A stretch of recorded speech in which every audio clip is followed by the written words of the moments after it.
Car transmission system vehicle का सबसे important component होता है और इसका काम होता है इंजन से पावर लेकर व्हील तक पहुंचाना। कार ट्रांसमिशन सिस्टम कई तरह के होते हैं, कुछ होते हैं ऑटोमेटिक और कुछ होते हैं मैनुअल। ट्रांसमिशन को शिफ्ट करने के लिए यूज करा जाता है स्टिक का, और ड्राइवर को ये एक्स्ट्रा स्टेप करने की जरूरत होती है ताकि व्हीकल को एफिशिएंटली ऑपरेट कर सके। Transmission system basically drive wheel और इंजन के बीच में गियर रेशियो की मदद से कार की स्पीड को एडजस्ट करता है, जिसकी वजह से कार तेज चलती है या फिर स्लो। और जब व्हीकल स्टॉप होता है तो उस समय ट्रांसमिशन सिस्टम डिस्कनेक्ट होता है इंजन से, लेकिन ड्राइव गियर आइडलिंग पोजीशन में होता है, यानी वो घूमता रहता है और व्हीकल के जो पहिए होते हैं वो रुके होते हैं। जनरली हम 4 तरीके के ट्रांसमिशन सिस्टम को देखते हैं और इस ट्रांसमिशन सिस्टम के कुछ एडवांटेज होते हैं और डिसएडवांटेजेस होते हैं।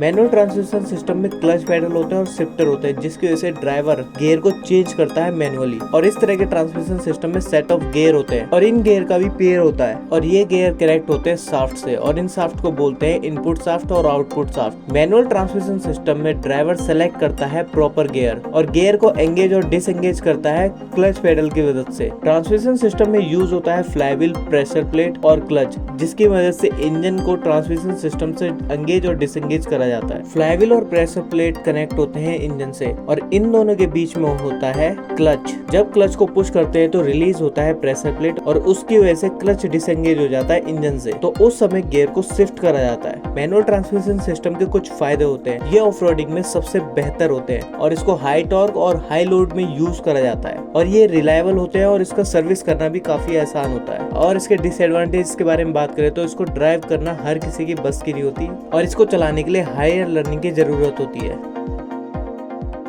इंटेलिजेंट मैनुअल ट्रांसमिशन, ये बहुत ही सिंपल और क्वाइट एक्यूरेट होते हैं, और इसको एक तरह से क्लचलेस मैनुअल ट्रांसमिशन सिस्टम भी कहते हैं। और ये रेगुलर गियर बॉक्स की तरह होता है, लेकिन इसमें क्लच पैडल की जरूरत नहीं होती। अगर आपको स्लोप से नीचे उतरना है या फिर ओवरटेक करना है तो उस टाइम पर बिना किसी क्लच पैडल को ऑपरेट करे बिना आसानी से गाड़ी को चलाया जा सकता है। और गियर चेंज करने के लिए भी आपको एक्सेलरेशन से पैर हटाने की जरूरत नहीं पड़ती और आसानी से गियर को चेंज कर सकते हैं। लेकिन IMT में ऑटोमेटिकली गियर को चेंज नहीं करा जा सकता। और इस ट्रांसमिशन सिस्टम का एक बेनिफिट ये है कि गियर बॉक्स का कंप्लीट कंट्रोल होता है और ना इसमें रिले और सॉफ्टवेयर की जरूरत होती है ताकि गियर को आसानी से चेंज कर सके। IMT के दूसरे एडवांटेजेस के बारे में बात करें तो जो रेगुलर मैनुअल ट्रांसमिशन सिस्टम होती है उसका प्राइस और इसका प्राइस लगभग आसपास ही होता है। और इसका मेन ड्रॉबैक ये है कि कभी कभी गियर को शिफ्ट करने में थोड़ी प्रॉब्लम होती है, यानी स्मूथली गियर शिफ्ट नहीं हो पाता है, क्योंकि इसमें लगा जो सिंगल क्लच वो मॉड्यूलेट होता है एक्चुएटर के द्वारा। नेक्स्ट वीडियो में जानेंगे और गियर सिस्टम्स के बारे में। वीडियो इन्फॉर्मेटिव लगे तो लाइक एंड सब्सक्राइब कीजिए। धन्यवाद।